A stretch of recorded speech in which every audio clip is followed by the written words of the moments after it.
I see everything as a progression. I don't think that, I mean, when I look at work that I did 10, 20 years ago, I'm like, ugh. But then I have to say, well, you know, you've evolved.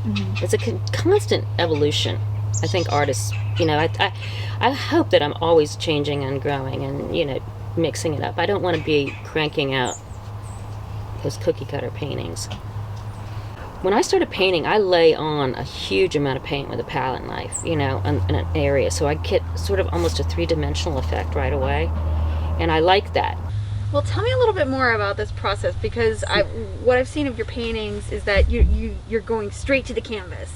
And so this process of scraping it over, does that ever create surprises for you? Oh yeah, that's one thing that did happen out of that, is that I realized that I could get some great edges scraping through, and you can get some really great effects that you think, gosh, I'm going to leave that. So I actually, when I started painting, I block it in very loosely, and then at the end of the day, I will fool around with a squeegee, pulling edges and moving paint around like that, and let it dry. I think it's about the paint quality. It's about how you handle the paint, how the paint is put on the canvas. I don't think the subject matter is you know, it's pertinent, but it's really, for me, it's more about how the paint is handled. You know, creating mysterious edges and you know, using different, you know, I wrote, my thesis was all about edges. Started out being about portraiture and ended up being about edges. And those things that make the paintings more mysterious. And color, my color ideas have evolved. I used to use a lot of color, and now I've sort of started, I have, over the past decade, become more monochromatic.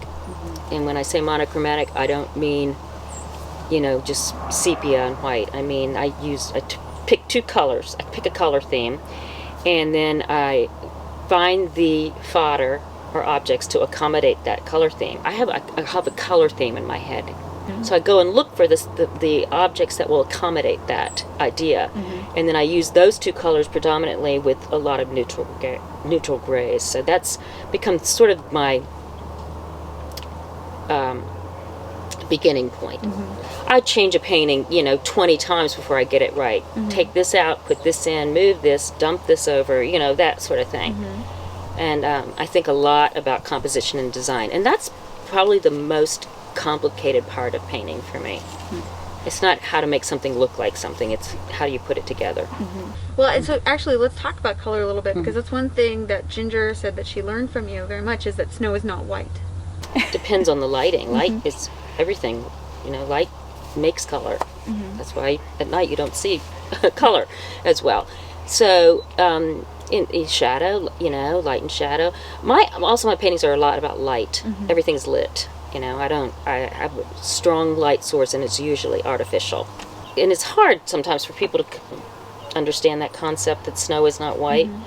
You know, the local color of snow is white, but you see it in shadow, and it's going to be purple or blue gray or whatever. You know, sometimes you see orange, you know, in snow and whatnot. So it's all depends on the light and as to what the color is. I think people see color differently. I know that they do, because when I'm in a class, some people just their paintings tend to be overall in general cooler, and some people just tend to be warmer, and they're working from the same still life setup. It's just the way they see it. But I think that I feel like I have a color sense. Do you know what I mean? And it's evolved, you know, as a painter.